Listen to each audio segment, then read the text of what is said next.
Hey, nonfiction branders, it's me, DP, and this is going to be a little bit different type of episode because instead of having a guest, it's me explaining something to you that I've been meaning to talk about for like forever.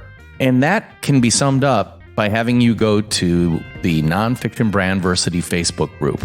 All you have to do is search Nonfiction Brandversity on Facebook, and you'll see a big cover image that shows kind of an ivy-colored wall of what looks to be a college and the logo for Nonfiction Brandversity. It also has, down below the Nonfiction Brandversity type, a line in Latin that reads, me scio, me esse. Or, as Google Translate pronounces it, me scio, me esse. What is me scio, me esse? Well, I gotta be honest, it's a bit of a conceit.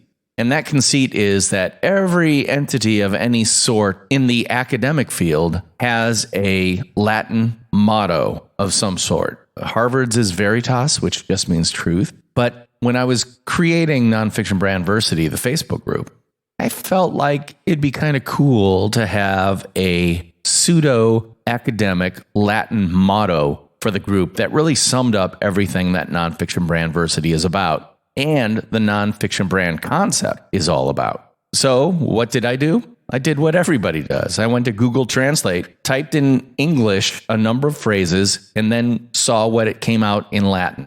And my goal was to capture the key idea of know who you are so you can be it in Latin. Well, if you're typing in know who you are so you can be it, it comes out incredibly long and kind of not very catchy. A little bit too wordy, if you will. So I started playing around, and all of a sudden I came up with me scio, me esse, or as Google Translate pronounces it again, me scio, me esse, which means I know I am that. So that's kind of my Latin way of saying know who you are so you can be it. So that motto really sums up everything that I'm trying to do with the Nonfiction Brand podcast and Nonfiction Brandversity, the free Facebook group, which I hope you're already a member of. I hope you're already a student on campus at Nonfiction Brandversity. It's absolutely free. Just go to Facebook, look up Nonfiction Brandversity, ask to join. It'll ask you 3 questions that'll prove that you are not, in fact, a bot. And then you'll be in. And my goal there is to create this community of people who are all about trying to discover, craft, and communicate their true nonfiction brand. Well, that might beg the question, what do you mean by nonfiction branding? Anybody who knows me knows this story. And that is back when I was a young copywriter in Atlanta, Georgia, I got a creative brief one day that said, the normal stuff that you'd find in a creative brief, like disclaimers, make sure there are copyrights in there, have our phone number, URL, all that stuff. But for the copy points, it just said, write some stuff. And I'm like, what does that mean? Write some stuff. So I went into the account manager who was dealing with that specific brand's account. And I said, what does this mean, write some stuff? I'm not a fiction writer when it comes to marketing. It's not that I can't write fiction. But what I meant was that when it comes to marketing, I don't want to lie. I want to tell the truth. I don't mind shining the truth till it's gleaming in the sun, but I'm not going to lie or make up or just create fictionalized copy for something in an ad, especially if all you really want to say is half off this week only, supplies are limited. If I have half off this week only, supplies are limited, that's something for me to at least write about. So anyway, that whole idea of I'm not a fiction writer kept rolling around my head for the past, I'm going to say 20 years. And one day I realized, you know what? I'm not a fiction brander. I am a non-fiction brand oriented person. What does that mean? The fact is, we all know that there are brands out there that are 100% fiction. I mean, they overpromise and underdeliver. They are based on whatever the trends are saying they should be rather than what they are. And I absolutely hate that, especially when it comes to personal branding or small business branding, which I would claim are the same thing. I mean, if you're a small business, and by small business, I mean under 50 people in your headcount, You are the brand. Your employees are your brand. Every touch point that you experience as a human being is the brand venue for everything about your brand.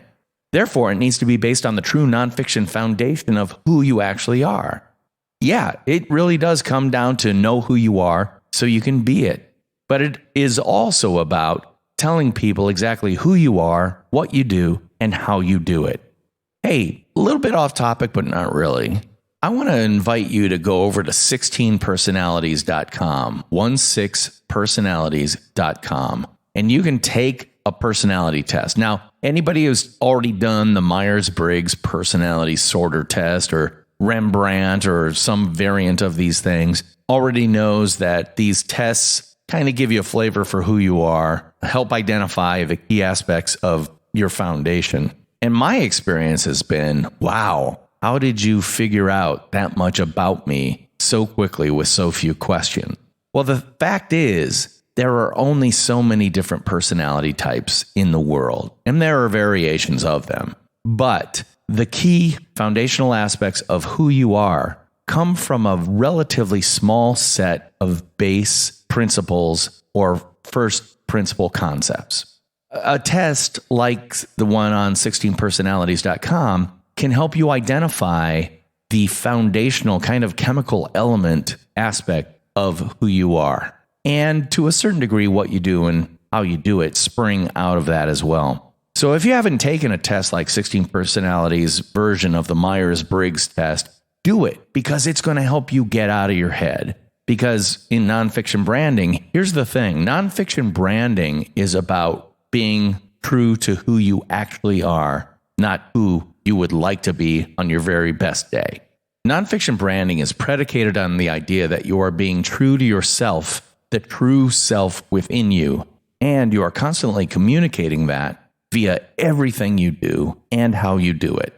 So take that test and you're going to get a clue. For example, I took the Myers-Briggs personality test a long time ago, and at that time I was an INTJ, introvert, intuitive thinking, and judging. And out of that simple INTJ formula came a great deal of confusion about one word. Introversion or introvert. I'm like, I'm an introvert because I can turn it on almost any time when I need to. And then it was explained to me, well, ask yourself this question. Do you think before you talk or do you talk to think? And I went, well, I think before I talk. And that person explained to me, there, you're an introvert. Part of that too is that you get your battery recharged by reading books or watching movies or listening to music. And your battery gets depleted by having to deal with people, with groups of people, with loud, noisy situations. And I'm like, yeah, that's exactly me. And that's my whole point about taking this personality test. It allows you to get out of your head or out of your assumptions about yourself and hear the point of view of someone who doesn't know you at all and yet is basing everything on how you present yourself, what's important to you, and the intangibles that are intangible to you, but are very tangible to something as simple as a test. I can't tell you how cool taking that test is because it can help you identify the core elements, the chemical elements of who you are, what you do, and how you do it.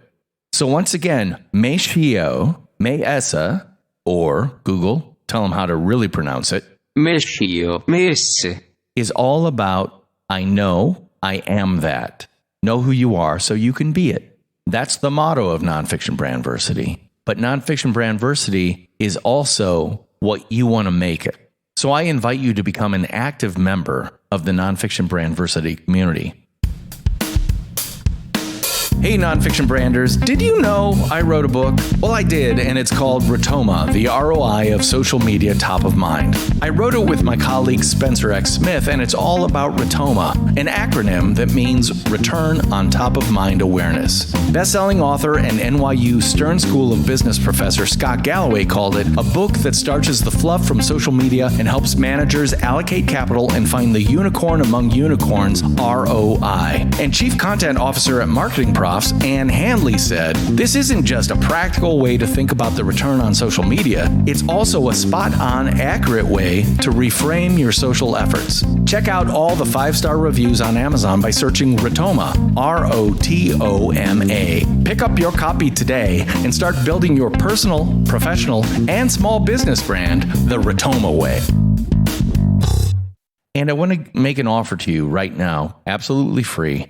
Go to dpknudten.com/worksheets. That's D as in David, P as in Paul, Knudten, let me spell it for you, KNUDTEN.com/worksheets. And there are 3 PDF worksheets that I would invite you to download. They're absolutely free. And they're kind of fun. And I want to talk you through the first one, the Nonfiction Branding Key 3 worksheet. 5 simple questions that actually are going to hopefully get you to probe deeply into who you are, what you do, and how you do it. The first question, of all the things you do, what is the single most successful thing you've done and continue to do in your professional life? Why ask that question? Because aligning your brand with what you truly do best is fundamental. The next question, I think, is really one that gets people thinking, and frankly, it's my favorite question. What commonly acceptable and entirely legal activity in your industry will you not do? The example I give for me working in advertising is I will not work on a tobacco product. Why would you ask a question like that? Because what you don't do, won't do is as important to define and defend as what you do. Question 3. Make a list of the traits you feel best describe you and the way you do business. Now share that list with others you work with, asking them to rate you about those qualities on a scale of 1, does not apply to you at all, to 10, applies to you perfectly. Why ask that question? Because the you see personally is but a fraction of the you are. Your friends and colleagues can help fill in the blanks. Question number 4 is another favorite. Ask your personal and professional acquaintances one simple open-ended question, what do I do best? Their answers, frankly, are instant insight into your true brand nature. Now, brand nature is a concept that I came up with to describe that kind of foundational chemical element basis of your brand. Once you know what your brand foundation, your true brand nature is, it becomes very easy to do things like create content. Why? Because the content has to relate to your true brand nature. And then finally, the last question is all about what I love to call the Key 3. In fact, this whole Key 3 worksheet is about that. Where did this come from? Well, the fact is, when I was a young copywriter at McCann Erickson in Atlanta, Georgia, working on Coca-Cola, I would regularly have my butt handed to me by people at Coca-Cola who would ask me, how does this ad project the idea of authenticity? And I would have to come up with an answer. There were 3 actual bases that I had to cover with every communication that I worked on for Coca-Cola. And those bases were authenticity, refreshment, and sociability. Now, I could go on for hours about what those things mean in the context of a brand like Coca-Cola. But let's just say my butt would be handed to me if every ad I came up with did not project or communicate those key aspects. Why? Because if you look at it one way, Coca-Cola is nothing more than bubbly, sweet brown water. So how is their bubbly, sweet brown water different from their biggest competitor? So the key 3 that I always think of for Coca-Cola are the concepts authenticity, refreshment, and sociability. Extend that to another brand, the United States of America. In presentations, I always talk about the USA as a brand. I mean, come on, we are. The United States of America is a brand, so much so that you go to the Olympics and you see the brand and its packaging all over the place 24/7. So the USA, what is the key 3 for the USA? Well, the incredibly fantastic copywriter Thomas Jefferson summed it all up in 2 words and a phrase: life, liberty, and the pursuit of happiness. I posit that everything that is good and true about the United States of America can be summed up by those 2 words and that one phrase. So question number 5 is, if USA is all about life, liberty, and the pursuit of happiness, and Coca-Cola is all about authenticity, refreshment, and sociability, what's your key 3? So why do you ask that question? Those 3 concepts will become the timeless keystones to your brand. So DP, you got a key 3? Well, you know I do. And those 3 words are creative, collaborative, and provocative. Everything I do can be summed up in those 3 words. Well, the first word, creative, is pretty obvious. I work on the creative side of the fence in all things. I'm not an operations guy. I'm not an analyst. I'm not an accountant. I'm not a lawyer. I'm a creative dude who loves color, type, ideas, concepts, feel, emotion, movement, graphics, all that stuff. If you want creative ideas, come to me. If you want a spreadsheet, go to somebody else. The second word, collaborative. Now, this is interesting because it was a word that I initially had trouble with until I realized, no, everything I do requires collaboration with people. Yeah, I'm highly collaborative even while working alone because I don't ever truly work by myself. I'm always collaborating. That last word, provocative, well, anyone who knows me instantly knows exactly what I'm talking about because I believe my value in working with other people and collaborating with other people is provoking ideas, provoking thought, provoking assumption questioning, all these things. And I will go on to say that if you have a creative partner that you're collaborating with who is not provoking you to think differently about you, your products, your audiences, your assumptions, you're not getting value from that creative collaborator. So there it goes right there. My brand key 3 is creative, collaborative, provocative, because that's exactly who I am, what I do, and how I do it.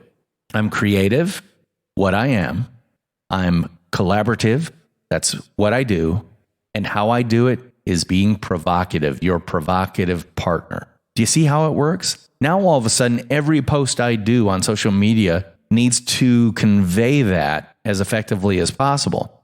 Now, not every post is going to be a third, and a third of those 3 concepts. One typically needs to lead. Maybe it'll focus on creativity. It might talk about collaboration, or it might talk about, here's this provocative idea I want to get in front of you. But it means that I'm not going to stray from that basic recipe for who I am, what I do, and how I do it. Because the reason you do personal branding in the first place is so that everybody knows, say it with me, who you are, what you do, and how you do it. And that all comes back to scio, esse, who will correct my pronunciation. scio, esse. I know I am that. Get it? Got it? Good. That's it for this week's edition of the Nonfiction Brand podcast. Join me next week for a great conversation with my friend Melanie Diesel about her brand new book, how she went about creating it, and which is harder, writing a book or having your first child. And once again, I invite you to join Nonfiction Brandversity, the free Facebook group. Just search Nonfiction Brandversity on Facebook, ask to join, and you are in. That's it for me this week. I'll talk to you next time. Bye-bye.